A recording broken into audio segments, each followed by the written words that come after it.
Putin to take nuclear revenge from the sea over Ukraine's aerial attacks on Kyiv, using undersea deterrence as his next escalation step?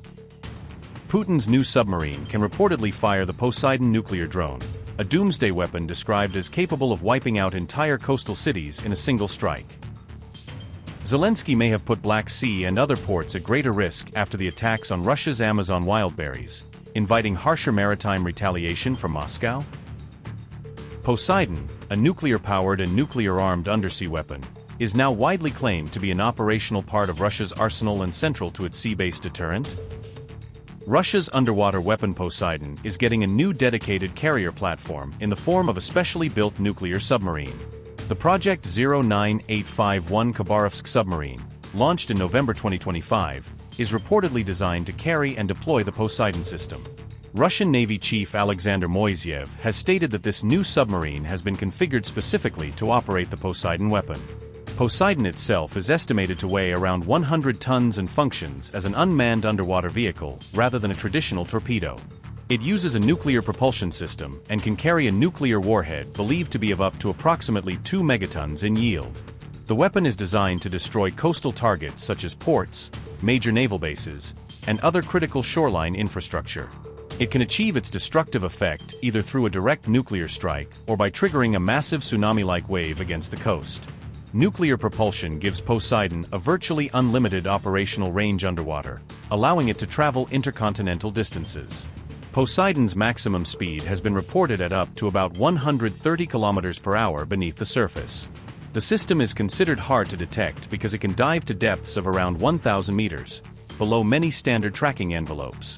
It can also actively maneuver while in motion, complicating efforts to track, target, or intercept it with existing defenses. Russian President Vladimir Putin has said that Russia is in the final stages of preparing Poseidon for formal entry into service.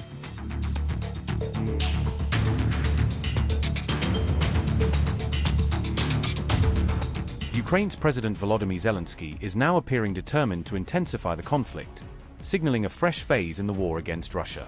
Ukraine has reportedly drawn up a new list of priority targets designed for long-range strikes deep inside Russian territory. Zelensky claimed Kiev has significantly upgraded its target list to maximize the impact of future long-range attacks against Russia. The announcement came shortly after Zelensky held a high-level meeting with Ukraine's top defense and military leadership on July 26. Kiev says the objective of these expanded strikes is to pressure Russia into returning to the negotiating table on Ukraine's terms. Zelensky said, and I quote, "Today, we approved the continuation of our operations and updated the list of priority targets based on their actual impact on Russia and its ability to continue and prolong this war. Our main objective is for our long-range pressure to push Russia even further toward diplomacy by disrupting the production of weapons components, inflicting oil-related and other economic losses, and bringing this war back to its home harbor." End quote. Ukraine also claimed it now possesses the capability to hit military targets located more than 3,000 kilometers from its borders. Zelensky insisted Russia's long-held strategic advantage is steadily eroding because of Ukraine's expanding long-range strike capabilities. Zelensky said, and I quote, "Our strike range has already exceeded 3,000 kilometers, and we continue to expand our ability to operate at even greater distances.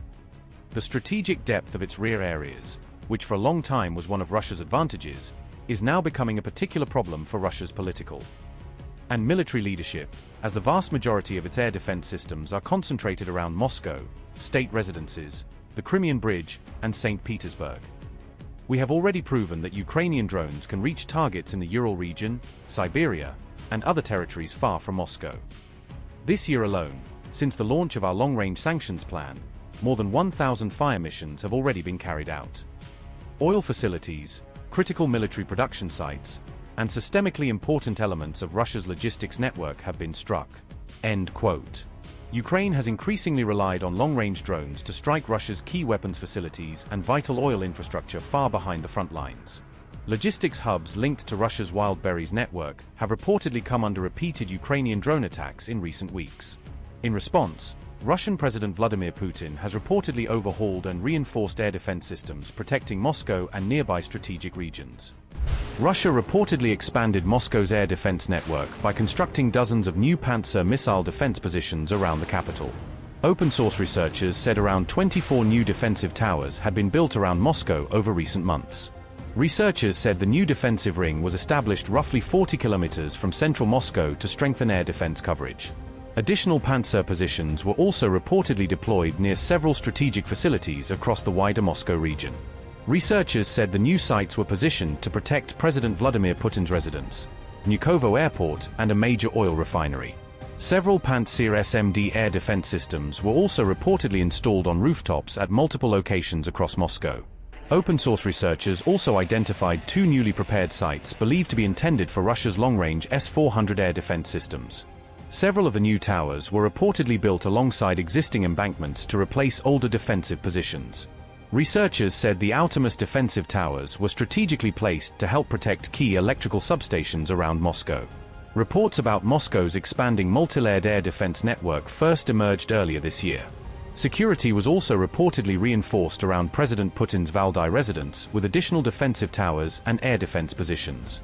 Russian officials said nearly 1,900 Ukrainian drones targeted the Moscow region over the course of a single week.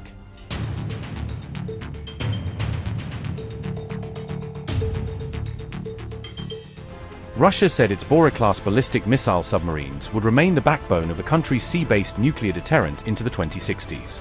Navy Chief Admiral Alexander Moiseev said the Borei fleet was expected to remain in active service for another 30 to 40 years.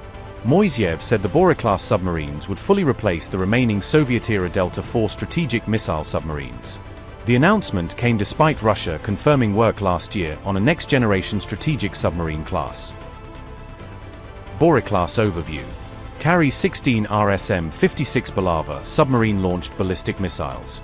Each missile can carry multiple independently targetable nuclear warheads.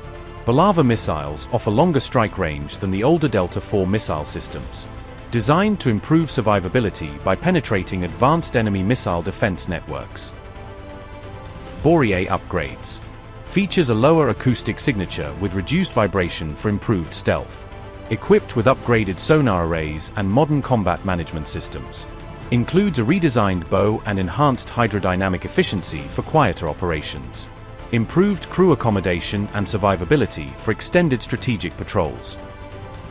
Russia commissioned its 8th Borei-class ballistic missile submarine, Nyaz Pozharsky, into naval service in July 2025. The new submarine became the 5th vessel of the improved and more advanced Borei variant. President Vladimir Putin later said the Borei fleet would provide Russia with a decisive advantage in any future nuclear confrontation. Putin added that the submarines could remain hidden beneath Arctic ice for long periods to avoid enemy detection.